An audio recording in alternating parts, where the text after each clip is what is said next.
Hello viewers, কেমন আছেন সকলে? আশা করি ভালো আছেন। তো আজ আমরা ফাইকাস মাইক্রোকার্পা আইল্যান্ড এই গাছটার উপর এটাকে পুনিং করব এবং বনসাই শেপ দিব ওয়ারিং করে।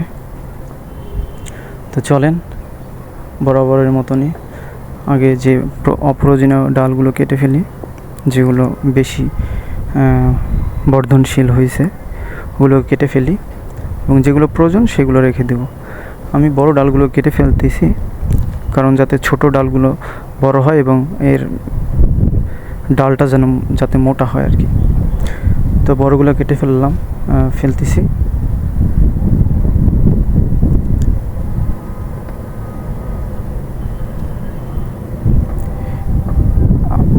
আমি অন্য ভিডিওগুলো বলেছি যে বনসাই হচ্ছে মনের একটা আর্ট। আপনি বনসাই যে নির্দিষ্ট কোনো রুলসে করতে হবে এরকম না, আপনার মনে যেরকম চায় সেরকমই করতে পারেন। মনের চাহিদাটাকে আপনি গাছের মাধ্যমে প্রকাশ করতেছেন। তো আমি আমার মনের মতো, আমার মনে যেরকম বলে আর কি সেরকম বানানোর চেষ্টা করি। এটা একটা শেপ আসছিল আমার মনে যে আপনারই ইনফর্মাল আপরাইট যেটা বলে হয়, কিন্তু দুইটা ডাল ইনফর্মাল হয়েছে কিন্তু বাট উপরে দিয়ে আবার ফর্মাল হয়ে গেছে, এই জন্য দুইটা মিক্স আপ হয়ে গেছে। তো চলেন, যেরকম হয়েছে সমস্যা নাই। ভবিষ্যতে যখন বনসাই টোটালি হয়ে যাবে তখন এর লুকটা অনেক অন্যরকম লাগবে আর কি। এটা আপনার সিঁড়ি আছে না, সিঁড়ি বিল্ডিংগুলোর যে একটার পর একটা, ওইরকম আমি স্টেপ বাই স্টেপ বানানোর চেষ্টা করতেছি। এই জন্য গাছটা পিছনের দিকে বেশি হেলে গেছে, এই জন্য আমি সিঁড়ির মতন স্টেপ বাই স্টেপ বানাবো এই বনসাইটাকে। যখন 1-2 বছর পরে ফুল শেপ আসবে তখন দেখতে পারবেন যে আসলে বনসাইটা কেমন হইলো আর কি। যে এই ডালটাকে আমি ওয়্যার করছিলাম অনেক আগে, ওয়্যারিং করার ফলে গাছের মধ্যে ওয়্যারগুলো ঢুকে গেছে, এই জন্য এখন এটা কেটে দেবো এবং ডালটাও বড় হয়েছে, মোটা হয়েছে বেশ, এই জন্য এটা ডালগুলো কেটে দিব যাতে উপরে যে ছোট ডালগুলো দেখতে পাচ্ছেন উপরেরগুলো, ওইগুলো যাতে মোটা হয়, এই জন্য এটা কেটে দেবো। মেনলি এই গাছটা কাটাই হচ্ছে এই ডালটা কাটার জন্য। চলেন ডালটা কেটে নেই।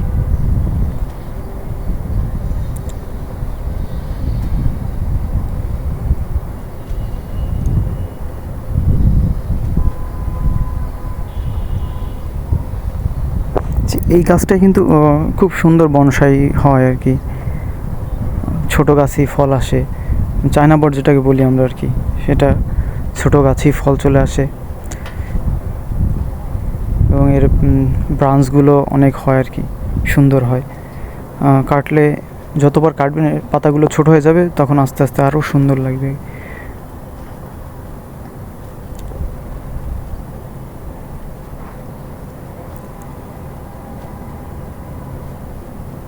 ছাদের মধ্যে তো অনেক বাতাস, এই জন্য আপনার ক্যামেরাটা লড়তে থাকে।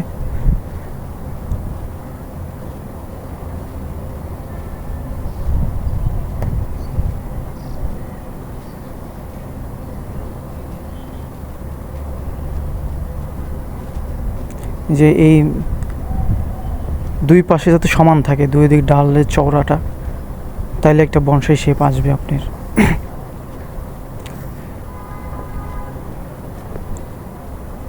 এবার চলেন মাথায় যে এক্সট্রা ডালগুলো আছে এগুলো কেটে ফেলি, ব্রাঞ্চগুলো। শুধু উপরে একটা ডাল রাখতে চাচ্ছি যাতে উপরের দিকে বড় হয়, আর এর মেন ট্রাঙ্ক যেটা, এইটা যাতে মোটা হয়। আপনি যখন ডাল ছেড়ে রাখবেন, কোনো একটা ডাল যদি মোটা করতে চান তাহলে সেই ডালটাকে ছেড়ে রাখবেন 5 মাস 6 মাস বা 1 বছর, দেখবেন ওই ব্রাঞ্চটা, ওই ডালটা আপনার অনেক মোটা হয়ে যাবে। তো আমি চাচ্ছি পুরা গাছের মেন কাণ্ডটাই যাতে মোটা হয়, এই জন্য একটা ডাল রাখবো উপরে যাতে বড় হয়, ওইটা উপর দিকে চলে যায়। এখন নিচের যে ডালগুলো কেটে দিলাম আমি, সেইগুলো এখন কাটার ফলে হবে কি, উপরের যে ডালগুলো আছে এইগুলো খাবারটা বেশি পাবে এবং দ্রুত বলে যাবে। এমনিতেই তো আপনার উপরে যে ডালগুলো থাকে এগুলো বেশি বলে, মানে বর্ধনশীল। উপরের দিকে যে ডালগুলোর মুখ থাকে এগুলো বেশি দ্রুত বলে। আর যেহেতু আরও নিচেরগুলো কেটে দিছি, এখন আরও বেশি খাবার পাবে উপরের ডালগুলো এবং দ্রুত বলে মোটা হবে প্লাস বড় হবে। তো এই ডালটা আমি যেহেতু আপনার বললাম সিঁড়ির মতন করতে চাই স্টেপ, এই জন্য এই ডালটাকে নিচের দিকে দিতে হবে, এই জন্য ওয়্যার করতেছি। এটা পিছনের দিকে আছে বেশি ঝুলে, এটাকে নিচে সামনের দিকে আরও নিচে করে দেবো, যাতে পিছনের সাইডটা একটু উঁচু লাগে, সামনের সাইডটা একটু নিচু লাগে।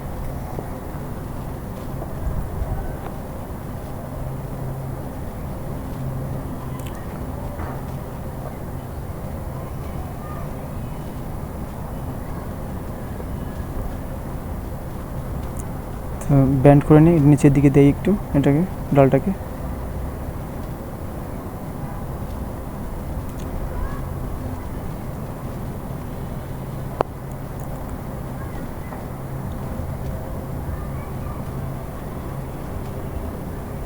মোটামুটি প্রুনিং শেষ, আমার ওয়্যারিং করাও শেষ। তো উপরের কাজটা আপাতত শেষ হয়ে যাচ্ছে। আস্তে আস্তে যখন আরও বড় হবে গাছটা, তখন আস্তে আস্তে আরও শেপ দেওয়ার চেষ্টা করব। তো এখন আমি শিকড়ের কাজগুলো করতে চাচ্ছি। শিকড় চাচ্ছি যাতে চারপাশে ছড়াই থাকে,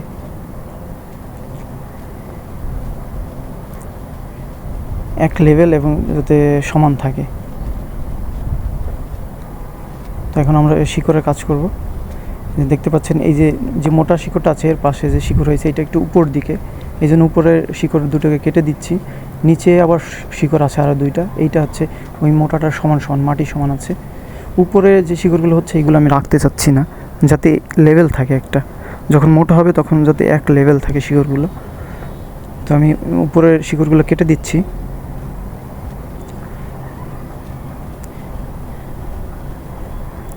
যে এই শিকড়টা হচ্ছে এইটাও একটু উপর থেকে হয়েছে, তো এটাকে কেটে দিব।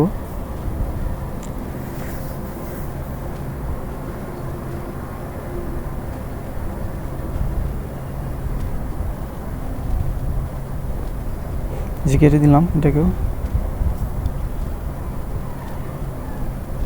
এখন আরও কিছু শিকড় আছে এই পিছন সাইডে ছোট ছোট, এগুলোও কেটে দিব।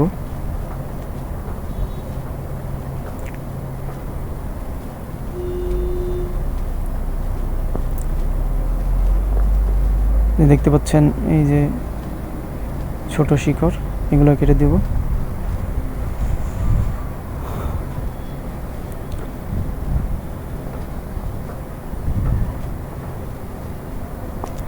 তো কেটে দিলাম। আজকের মতো এই পর্যন্তই ভিডিও।